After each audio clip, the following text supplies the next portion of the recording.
A TV Senado está finalizando um documentário sobre a trajetória do senador Antônio Carlos Magalhães, que em breve será exibido em nossa programação. Relembrando um ano da morte do senador, nós antecipamos trechos deste programa que revela o homem e o político pelo depoimento de amigos, colaboradores, familiares, acadêmicos e até mesmo ex-adversários.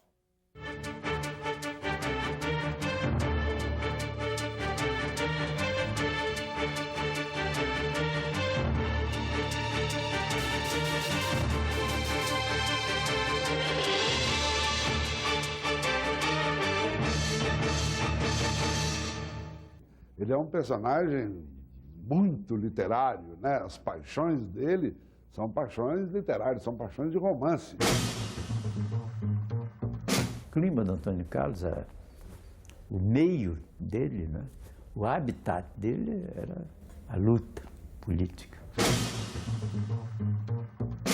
É curioso, mas ele achava que a Bahia era dele.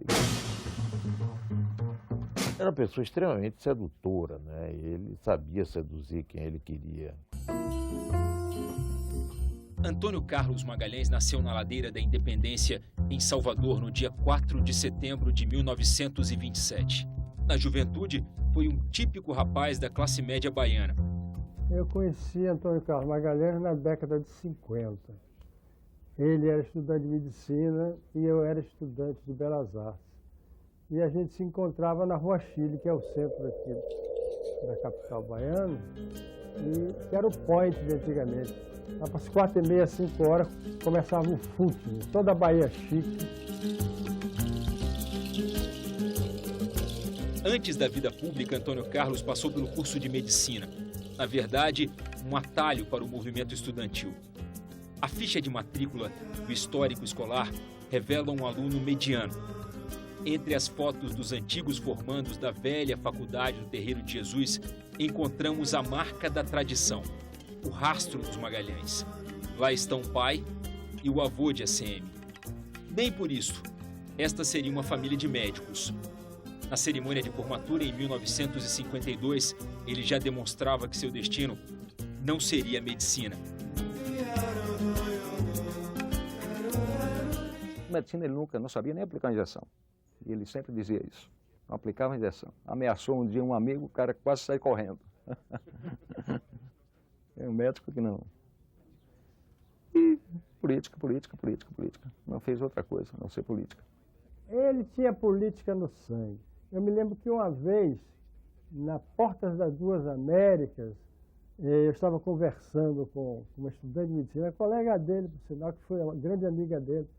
E ele era da UDN, né? E passou um senhor que falou, acho que um partido contra ele, falou qualquer coisa. Ele se avançou no cara, assim, queria bater no cara, discutiu, queria bater. Eu segurei ele, o que é isso, Antônio? O que é isso? Não faça, você sabe que o senhor é um senhor de idade e tal. Aí acalmaram a coisa. Ele era basicamente jornalista, né? Ele se formou em medicina, mas ele trabalhou aqui no jornal chamado O Estado da Bahia e foi redator legislativo, não sei se o termo é hoje, é esse ainda, mas na Assembleia. Ele ficava, digamos assim, fazendo um resumo dos discursos, tinha funcionários para isso na Assembleia. E ele já ligado a Antônio Balbino. E interessante é que ele, funcionário, ali copiando os discursos dos parlamentares, ele chegou a protestar. Isso entrou para o folclore aí, alguém estava falando mal do então governador, ele tomou a voz, não apoiado. Não era respaldado por uma longa linhagem de políticos. É bem verdade que seu pai, Francisco Magalhães, havia sido já deputado federal à Constituinte de 1934, onde ele, o pai de ACM, travou amizade com Juscelino Kubitschek, também constituinte àquela altura, também deputado, né, Assembleia Constituinte por Minas Gerais, né, e permaneceria deputado federal até 1937, quando do golpe do Estado Novo, em que Getúlio fechou o parlamento. Ele gostava de contar que acompanhando a sessão da Constituinte lá no Rio de Janeiro ainda, ele apontou para uma cadeira e disse, olha, eu vou sentar aqui, ainda vou sentar aqui como deputado. Inicia a trajetória política em 1954, quando foi eleito deputado estadual pela UDN. Em 1958, elege-se deputado federal, cargo para o qual foi reeleito 2 vezes. Naquela época, nós estávamos em campos quase divergentes dentro do partido. Nós éramos do mesmo partido, mas ele apoiava um pouco o presidente Juscelino e nós pertencíamos à ala do Carlos Lacerda. Por conta dessa orientação, o Antônio Carlos Magalhães foi, por exemplo, favorável à devolução a João Goulart dos poderes presidencialistas naquele plebiscito, contra a orientação majoritária da UDN Nacional.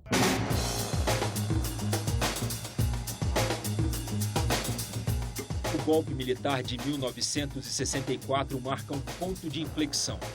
Mais do que nunca, ele demonstra o talento necessário para transitar entre democracia e regime de exceção.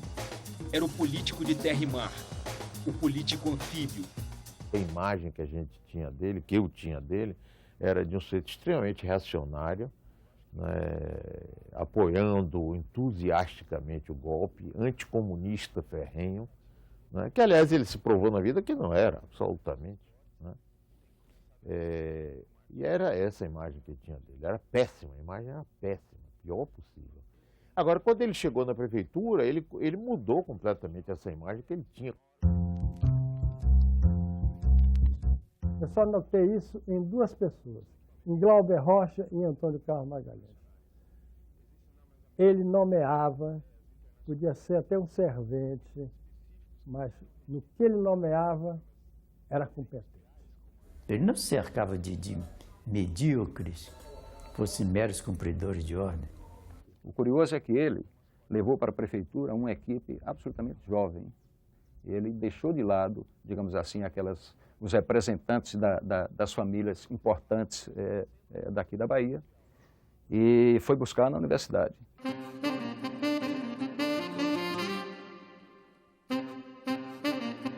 Ao fim do mandato de prefeito, em 1970, foi indicado pelo presidente Emílio Garrastazu Médici para ser governador da Bahia. Quando ele foi governador a primeira vez, em 1971, apesar de ter sido nomeado, ele estava no auge da popularidade dele, porque ele fez uma prefeitura de Salvador realmente extraordinária. Ninguém teve o amor pela Bahia exercendo a política como a CM teve. Ele amou a Bahia de verdade. Aquilo não era uma jogada de marketing, não era uma estratégia de comunicação. Ele amava seu estado. Ele não gostava do lambe-ovo. Apesar de ser cercado de muito puxa-saco, etc. Porque Antônio Carlos sempre foi um cara de secto, sempre teve muita gente de todo tipo ao redor dele. Eu me lembro de uma passagem, eu estava em Salvador gravando com ele falou para mim, fica até terça. Não vai embora, fica até terça aqui, que terça tem um compromisso para a gente ir. Era o dia do aniversário do cardeal primaz do Brasil, Dom Lucas Moreira Neves, e ele e o Antônio Carlos Magalhães não se bicavam. A Bahia era pequena demais para 2 egos tão grandes. Dia do aniversário do Dom Lucas, aquela fila enorme, o beijamão, vai o representante do Exército, da Marinha, da Aeronáutica, vai não sei quem, do Candomblé.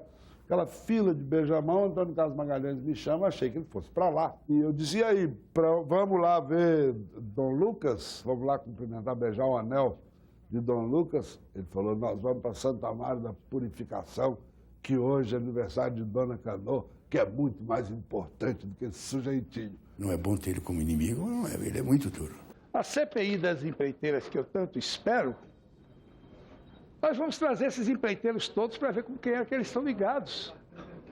E Vossa Excelência, fique certo, não está imune.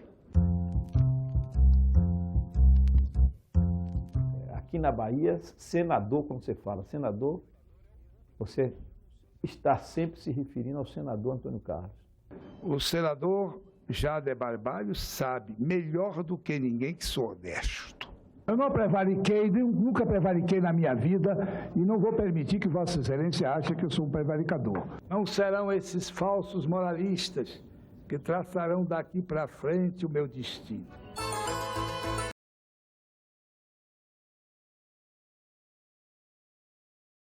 senador não trabalhava com a lógica da morte, ele sempre trabalhou com a lógica da vida. E foi por isso que lutou para viver até quando lhe faltou mesmo energia.